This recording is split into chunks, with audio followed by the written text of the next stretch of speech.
کې مبارکي ورکړي چې اقبال پلازې ته نوی کس راغی څنګه م راواړولې د دې دین لارې نه د جهالت لارې ته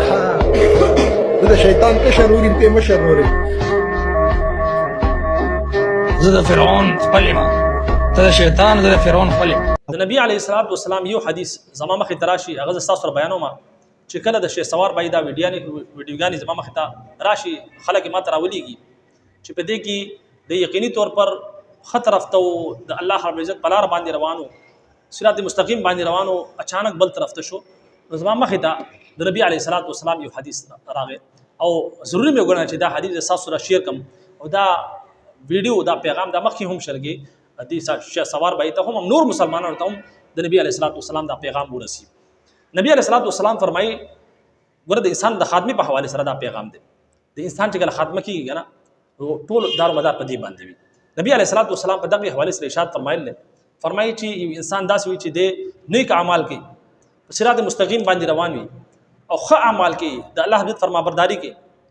دې حتی دی ورسي چې د دې انسان او د جنت په منځ کې صرف د یو لیش فرق پاتې شي یعنی د جنت ته دومره قریب شي چې په منځ کې صرف یو لیش فرق د خپل نیکو اعمالو په ذریعہ باندې لیکن بیا په دمانه تقدیر غالب شي او د بل طرف ته روان شي د شیطان په لارې باندې روان شي او د بیا بد اعمال کوي د الله حضرت نافرمانیاں کوي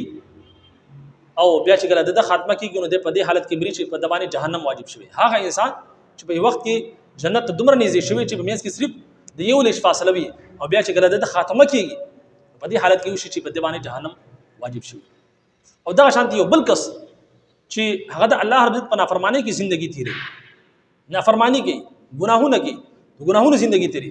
او دې حتی ورسې خپل د ګناهونو په وجه باندې چې د دې انسان او د جهنم په میاس کې صرف د یو لیش فرق بیا په دبانې تقدیر غالب شي او د خلاري طرف تراشي نیکی طرف تراشي صراط مستقیم طرف تراشي د الله حضرت فرمانبرداري طرف تراشي او د بیا د نیک اعمال کوي او چې کله د خاتمه کیږي نو په دې حالت کې د خاتمه شي چې په دمانه جنت واجب شوی هغه انسان چې په یو ټیم کې د جهنم ته دومره قریب شوی خپل د بد اعمالو په وجه باندې چې یو لیش فرق وي لیکن چې کله خاتمه کیږي په داسې حالت کې د خاتمه شي چې په دمانه جنت واجب شوی نو د خبرې مقصد دغه دی چې د انسان چې کوم خاتمه ده ټول دار و مدار پاغه باندې دی. نبی علیہ الصلوۃ والسلام فرمایي چې د اعمالو دار و مدار په خاتمه باندې دی چې څنګه تاسو خاتمه کیږي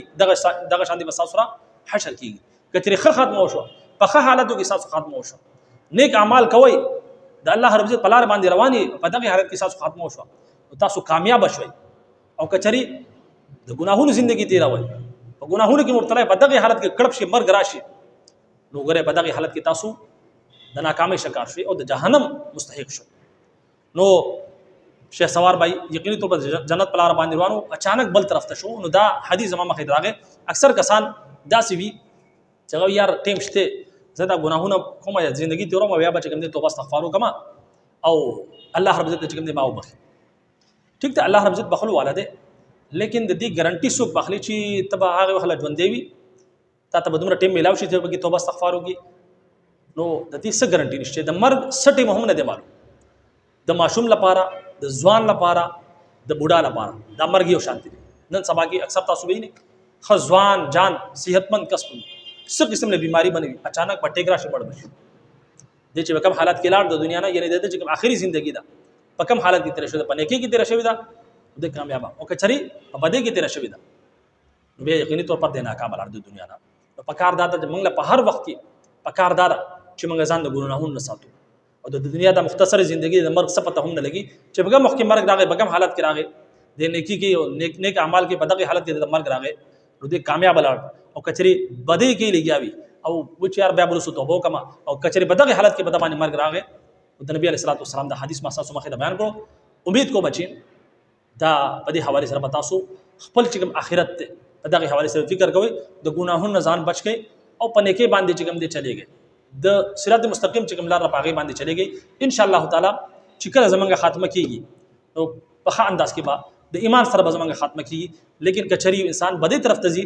اوس د شاه سوار بایدا خبرې تاسو په دې دغه کې واوریدي چې زه د فرعون رشتہ دار یم فرعون د الله رب العزت دومره غټ دشمن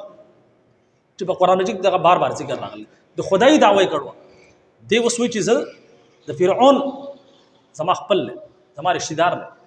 خدا نه خواسته سبا دې جبینه بل سوزي چې یار زه فرعون ما زه کافر به مرتد ما العیاذ بالله نو پس کې بیا انسان په کوم حالت کې راشي لہذا پکاردار چې زمونږ خاتمه په ایمان سره وشي او پس تا غیر به زمونږ خاتمه په ایمان سره کیږي چې مونږه کوشش کوو مونږه ځان د ګناهونو ساتو د بد لارې نه ځان ساتو نو په ان شاء الله تعالی زمونږ خاتمه بسیږي او کچري مونږه ګناه طرف ته ځو او چې یار رسو یا توبه وکړو نو یقیني طور پر ګوره د ژوندۍ څخه ګارانټي نشته الله رب دې موږ تاسو ته د سمج او د عمل کولو توفیق راکړي اجازه راکړي السلام علیکم ورحمت الله وبرکاته